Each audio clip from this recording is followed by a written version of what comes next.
لك يا جماعة القصة بلشت لما شفت هالجيمرز الصغار والكبار عم يطلعوا لايفات وعم يلموا مصاري ودنيا وعالم. قلت لحالي شو ناقصني أنا؟ لا إيد ولا رجل؟ جزرة ذكي، جزرة سريع بديهة، جزرة بيعرف يحكي، أكيد رح كسر الدنيا. أول شغلة قلت لازم جهز العدة الاحترافية. نزلت على السوق ولقيت كمبيوتر مستعمل لقطة على قول صاحبه، قال شو صاروخ أرض جو بس بده شوية نفط غبرة. جبته على البيت طلع أبطن من سلحفاة حامل وعم تطلع طلعت قاسيون. هي أول جلطة. هي ضحكة عالية ومجلجلة.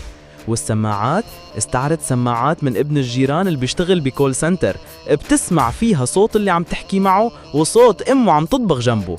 أما الكرسي، كرسي سفرة قديم، كل ما اتحمس واتحرك بقلب اللعبة بيطلع صوت كأنه في حدا عم يولد تحتي. لك شو هالعيشة هي يا زلمة؟